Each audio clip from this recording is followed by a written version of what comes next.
రూపాయలు అన్నా క్యాంటీన్ అంటే అడుక్కున్న వాళ్ళైనా బేదలైనా నేను అడుక్కున్నోడినా నేను కూడా పోయి 5 రూపాయలకి అన్నా క్యాంటీన్ పెట్టినప్పుడు ఎన్నోసార్లు తిన్నా, 2 సార్లు కాదు 3 పూటలు అక్కడే తిన్నా. ఎత్తేసినట్టు అది అంత ఇదిగా మాట్లాడకూడదు. ఆయన బేదలు సాదలు ఎవరన్నా కొంచెం తక్కువ వాళ్ళు ఒక పుట్టినరోజు ఒక ఏదన్నా వర్ధంతో జయంతో చేసుకున్నప్పుడు ఒక 5,000 10,000 వాళ్ళ సామెతకి తగ్గట్టు వాళ్ళు ఇచ్చుకొని ఒక ఇంతమందికి భోజనాలు పెట్టుకోని అనటానికి నెంబర్ 1 ఉందండి అన్నా క్యాంటీన్. పేదలకి నెంబర్ 1.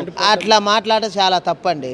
అడుక్కున్న వాళ్ళు పెట్టినట్టు 5 రూపాయలు అంటే 5 రూపాయలకు అడుక్కో. ఇప్పుడు ప్రతి వాళ్ళు ఎమ్మెల్యే కూడా తిన్నాడు అక్కడ, మరి ఎమ్మెల్యే గారు కూడా అడుక్కున్నాడండి. అది తప్పు ఆయన మాట్లాడటం. మాది కూడా అదే నియోజకవర్గం, ఎర్రగొండపాలెం నియోజకవర్గమే.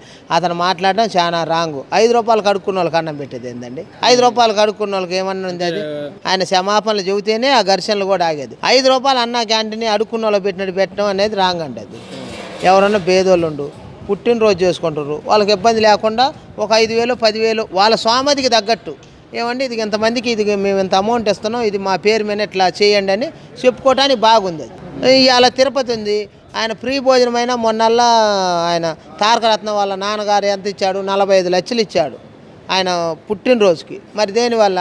మామూలుగా పేదలకు పెట్టడానికే కదా. దాని గురించి పేదల్ని 5 రూపాయలకి అన్నం అడుక్కున్న వాళ్ళు పెట్టినట్టు పెట్టడం అనేది అది అంత రాంగ్ అండి. ఇది పేదలందరికీ కూడా అన్నగారు ఎన్టీ రామారావు గారు కూడు గూడు గుడ్డ అనే నినాదంతో పేదవాడికి భోజనం తినాలి ఖచ్చితంగాననే ఒక అన్నగారి యొక్క ఆశయాన్ని అమలుపరుస్తున్నట్టు లెక్క. ఇప్పుడు అది నియంతృత్వ పరిపాలన, అది హిట్లర్ పరిపాలన, ఇది ప్రజాస్వామ్య పాలన. వచ్చింది 2 నెలలు అయింది ప్రభుత్వం వచ్చి. వాళ్ళు చేసిన పనులన్నింటినీ సరి చేసుకుంటూ రావాలి. వాళ్ళ ప్రజాస్వామ్య పరిపాలన అంతా అస్తవ్యస్తం చేసేసారు. దాన్ని అంతటినీ సెట్ చేయాలి ఇప్పుడు వచ్చిన ప్రభుత్వం. అంటే టైం పడుతుంది. అది ఒక్కసారి గతంలో ఉన్న వీడియోలన్నీ చూస్తే లా అండ్ ఆర్డర్ అప్పుడు తప్పిందా ఇప్పుడు తప్పిందా అని తెలుస్తుంది టాలీ చేస్తే. అది చాలా దుర్మార్గమైన చర్య. అది ఆ దగ్ధాన్పై ప్రభుత్వం చాలా సీరియస్గా తీసుకుని ఎంతటి వ్యక్తులు ఉన్నప్పటికీ కూడా వాళ్ళ మీద చర్యలు తీసుకోవాలి, కఠినమైన చర్యలు తీసుకోవాలి. అలాంటి వ్యక్తుల్ని ఉద్యోగస్తులు అవనివ్వండి, రాజకీయ నాయకులు అవనివ్వండి, వాళ్ళని రాష్ట్రాన్ని నుంచి వెలివేయాలి. పొద్దున లేస్తాను అమ్మబడేనో ఏదో మోసపూరితమైనటువంటి మీ యొక్క నమ్మకాలతో చేస్తూ వస్తే వచ్చిన తర్వాత పరిపాలన ఏమైంది? ఇసుక అనేది సాధ్యమైనంత మేర అది ఈరోజు నిత్యావసర వస్తువు అయింది. మరి దాన్ని కూడా పొద్దున లేసి అమ్మే పరిస్థితి తెచ్చుకుంటే మళ్ళీ బయట వాళ్ళు పేదలు బతికేది ఏ విధంగా? మళ్ళీ ఇలాంటివి చేస్తూ వచ్చినప్పుడు జాబ్ క్యాలెండర్ అయింది ఇచ్చినారా? 5,000 రూపాయలు అని చెప్పని వాలంటీర్ మా పోస్ట్ ఇచ్చి మా పిల్లలందరి చదువు కోసం చేసి మేమందరము 5,000కు జీతాన్ని పెట్టుకుంటే సార్ 2 లక్షల ఉద్యోగాలు ఇచ్చినాం.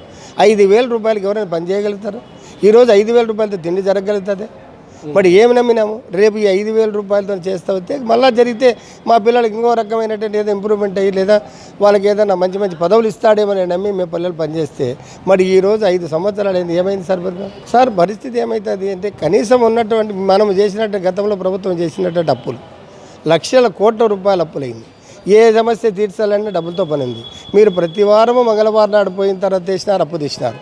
ఆ అప్పును తీర్చడానికో లేదా తిరిగి మరీ అమలు నిలబెట్టాలంటే డబ్బు కావాలి కదా.